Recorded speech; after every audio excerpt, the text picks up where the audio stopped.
வட மாநிலத்திலிருந்து நடத்துனரை வந்து தமிழக அரசு நியமித்து விட்டது. வட மாநிலத்திலிருந்து ஆளை போய் நீங்க எடுக்கிறீங்களே, தமிழர்களுக்கு துரோகம் பண்றீங்க. தமிழர்களுக்கு, இளைஞர்களுக்கு எவ்வளோ பேர் இருக்கிறாங்க வேலை இல்லாம. நீங்க அவங்களெல்லாம் விட்டுட்டு வட மாநிலத்திலிருந்து நீங்க வந்து நடத்துனரை வந்து தேர்வு செய்ய வேண்டிய அவசியம் என்ன அப்படின்னு சொல்லிட்டு ஒரு செய்தி எதிர்கட்சிகள் வேண்டுமென்றே மக்களை போல பரப்பிக்கொண்டு மக்களிடம் குழப்பத்தை ஏற்படுத்தி கொண்டு இருக்கிறார். ஆனா உண்மை என்னன்னா, எந்த நடத்துனரையும் தமிழக அரசு வெளியில இருந்தெல்லாம் எங்கேயும் கொண்டு வரல.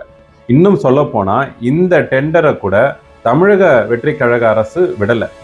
திமுக ஆட்சியில் இருக்கும் பொழுது இந்த டெண்டர் விடப்பட்டது. இந்த டெண்டருடைய விஷயம் என்னன்னா, நமக்கு நடத்துனர் தேவை, அந்த நடத்துனருக்கு நான் ஆள் வேணும், அந்த ஆளை நீங்க தேர்வு செஞ்சு கொடுங்க. அதுக்கு வந்து ஒரு டெண்டர் விடுறாங்க, அதை ஒரு நிறுவனம் எடுக்குது. அது தமிழ்நாட்டு அளவுலையும் கலந்துக்கிட்டாங்க. அந்த டெண்டர்ல எல்லாமே கலந்துக்கலாம், எல்லா மாநிலத்தில் இருக்கிறவங்களும் கலந்துக்கலாம், தமிழ்நாட்டை சேர்ந்தவங்களும் நிறுவனமும் கலந்துக்குச்சு. ஆனா அந்த நிறுவனத்தோடைய டெண்டர் பாத்தீங்கன்னா அந்த வடமாநில நிறுவனம் தான் எடுத்திருக்கு. அந்த டெண்டரை எடுத்து அது இப்போ அறிவிப்பு கொடுத்திருக்கு. தமிழக வெற்றி கழக அரசு வந்ததுக்கு அப்புறம் அந்த டெண்டரை வந்து நம்ம ஃபாலோ பண்ண சொல்லி. அந்த டெண்டருடைய அர்த்தம் என்னன்னா, உடனே நம்ம வந்து டெண்டர் வடமாநிலம் நிறுவனம் எடுத்துட்டாங்க அப்படிங்கிறதுக்காக வடமாநிலத்திலிருந்து நடத்துனரை இங்க விட்டு எல்லாருமே நம்ம தமிழர்களை விட்டு அங்கிருந்து இங்க எடுக்க போறோம் அப்படிங்கிற செய்திலாம் கிடையாது. அந்த வடமாநில நிறுவனம் தமிழ்நாட்டில இருந்து ஆட்களை தேர்வு செய்து கொடுப்பார்கள். சில தகுதியின் அடிப்படையில நமக்கு தேர்வு செய்து கொடுக்க போறாங்க, அவ்வளவுதான். அது எந்த இடத்துலையுமே வட மாநிலத்தவர்களை நாம நடத்துனராக இங்க போட்டதில்லை. போட முடியுமா? மொழி பிரச்சனை இருக்கு, புரியணும், மக்கள் கிட்ட இது பண்ணணும். இதெல்லாம் தாண்டி நம் தமிழ் மக்களுக்காக, தமிழ் இளைஞர்களுக்காக, தமிழ்நாட்டில் இருக்கிறவங்களுடைய நலனுக்காக தான் நம்ம மாண்புமிகு முதலமைச்சர் அவர்கள் ஆட்சியில் இன்னைக்கு நடத்திட்டு இருக்காரு. அப்படி இருக்கும்பொழுது இங்கிருந்து விட்டுட்டு நம்ம போவாங்களா? யாராவது செய்வாங்களா? இதை ஒரு சில கட்சியை சார்ந்தவர்களும் வந்து கொஞ்சம் கூட யோசிக்காம இந்த மாதிரி வந்து வட மாநிலத்தவர் நடத்துனர்கள் எல்லாம் தேர்வு செஞ்சுட்டோம்னு நம்ம போடுறோம், கண்டனம் தெரிவிக்கிறாங்க. எந்த அடிப்படையில எப்படி நாம வட மாநிலத்தவர்களை இங்க வந்து நடத்துனரா போட முடியும்? போட்டாலும் அது மக்களுக்கும் அவங்களுக்குமான அந்த மொழி புரியுமா, பேச முடியுமா, அதெல்லாம் புரிஞ்சுக்கிட்டு தான் நம்ம இங்க போட முடியுமா? இல்ல இதுக்கு முன்னாடி போடப்பட்டிருக்கா? எந்த அடிப்படையில இதை வந்து கண்டிக்கிறாங்க? இந்த கட்சிக்கும் தற்போதைய அரசுக்கும் மாண்புமிகு முதல்வருக்கும் திட்டமிட்டு ஒரு கெட்ட பேரை உண்டாகணும், ஒரு ஆட்சியில ஒரு குழப்பத்தை உண்டாக்கணும், மக்கள் மனசுல ஒரு வெறுப்பை உண்டாக்கணும்.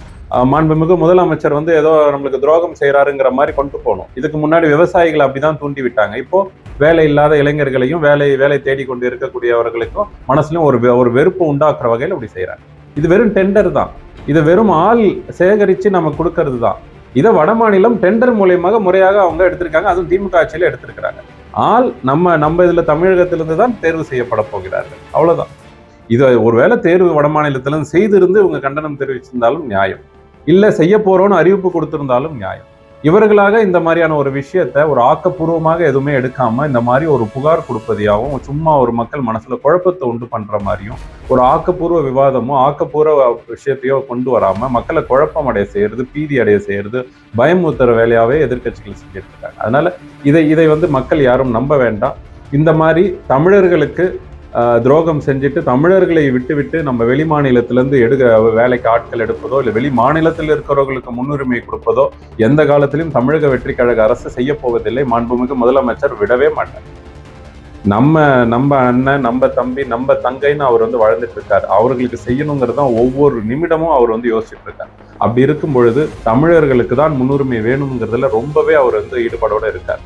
அதனால இந்த மாதிரியான வதந்திகளை தயவு செய்து மக்கள் நம்ப வேண்டாம். இந்த மாதிரியான விஷயங்கள் எதுவுமே கிடையாது. அரசியல் கட்சியை சார்ந்தவர்களும் உண்மைக்கு மாறான விஷயங்களை அரசியல் லாபத்திற்காக பதிவு செய்து வருகிறார்கள் ஒரு சில அரசியல் கட்சிகள்.